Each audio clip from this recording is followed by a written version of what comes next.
आज हम बात करेंगे ग्लोबल रीमिलिटराइजेशंस एंड द नाटो 5% प्लेजेज। ये जो 5% प्लेजेज है जो कि नाटो ने बढ़ाया है, ये हमारे पब्लिक वेलफेयर पर और जो पीस के लिए कितना खतरा साबित हो सकता है देखेंगे इस वीडियो में। तो चलिए स्टार्ट करते हैं।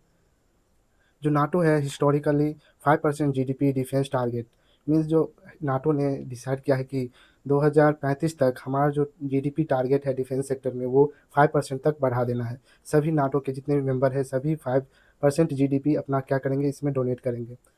जो कि रिसेंटली अभी जो 2025 तक इसका जो टारगेट था 2% था। इनमें केवल 23 कंट्री जो नाटो में शामिल है वो 2% तक टारगेट अचीव कर पाए हैं। इसका मेन पर्पज़ है डिफेंस और सिक्योरिटी में ज़्यादा से ज़्यादा कोर इन्वेस्टमेंट करना, क्योंकि अभी के जो डिफेंस सेक्टर में ज़्यादा से ज़्यादा वार्स चल रही है। इसको देखते हुए इन्होंने ये फैसला किया कि 35 तक हमारा जो टारगेट है वो 5% तक बढ़ा देंगे। ग्लोबल मिलिट्री स्पेंडिंग, और जो पूरे वर्ल्ड में देखा जाए तो पूरे वर्ल्ड में 2.718 ट्रिलियन डॉलर पूरे वर्ल्ड में स्पेंड किए जाते हैं मिलिट्री पर, जो कि ग्लोबल जीडीपी का 2.5% है। और ये 2024 का डाटा है, जो कि 1988 के डाटा से, जो कि डिफेंस में उस समय जो स्पेंड किए जाते थे उससे 9.4% हाईएस्ट है। और ये सब हुआ है रसिया यूक्रेन वार्स के कारण, इजराइल गाजा कन्फ्लिक्ट के कारण, और रिसेंटली जो 2025 में इसी साल इंडिया पाकिस्तान और इजराइल ईरान कन्फ्लिक्ट हुए हैं, इसके चलते इसमें क्या की गई है, बढ़ोतरी हुई है। और जो सबसे हाई था 6.1% ऑफ जीडीपी, वो 1960 में जा कोल्ड वार में। अब देखते हैं कि सबसे टॉप पे कौन कौन से कंट्री है जो कि सबसे ज़्यादा डिफेंस सेक्टर में इन्वेस्ट करते, मतलब खर्च करते हैं। तो सबसे पहले आ जाता है USA. USA 997 billion dollar spend करता है। उसके बाद चाइना आता है, उसके बाद रसिया, रसिया के बाद जर्मनी, और हमारा जो इंडिया है वो 5th नंबर पे आता है मिलिट्री स्पेंडर्स के रूप में। और नाटो केवल अकेले 1.5 ट्रिलियन स्पेंड करता है मिलिट्री पर, जो कि ग्लोबल का 55% के आसपास होता है। अब इसके इफ़ेक्ट्स क्या पड़ेंगे, क्लाइमेट पे क्या पड़ेंगे, पीपल्स पे क्या पड़ेंगे, ये देखते हैं।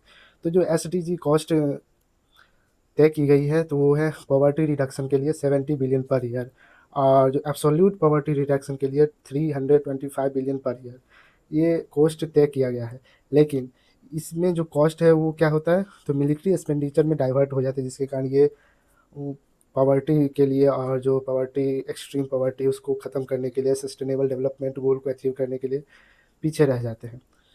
तो क्लाइमेट इम्पैक्ट भी बढ़ेगा, क्योंकि अगर 3.5% जीडीपी अगर नाटो बढ़ाता है तो कार्बन का जो परसेंटेज है, मात्रा है, 200 मिलियन टन्स बढ़ जाएगा पर ईयर। वैसे रिसेंटली हमने नोटिस किया है कि आर्टिकल में दिया गया था 2024 में, जो 24 का साल है सबसे हॉटेस्ट साल रिकॉर्ड किया गया है।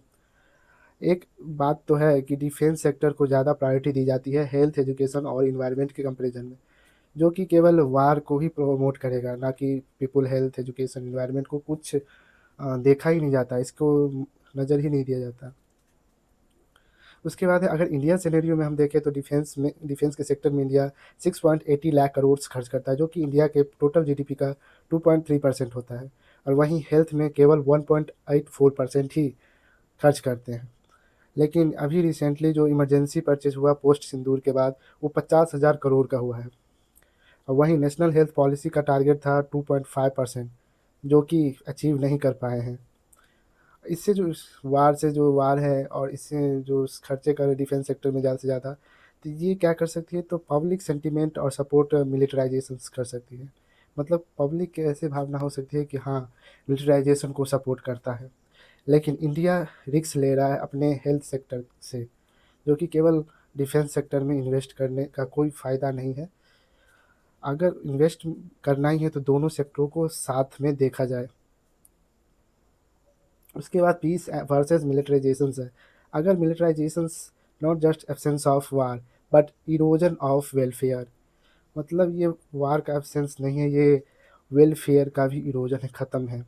नाटो अपना जो टारगेट है 5% का टारगेट, ये इनिक्वलिटी को प्रमोट करेगा, पॉवर्टी, हेल्थ क्राइसिस को खतरे में डाल सकता है। और ग्लोबल पीस के लिए पीपुल्स में इन्वेस्ट करना ज़रूरी है, ना कि वेपन्स में। लाइक, सब्सक्राइब और शेयर ज़रूर करो।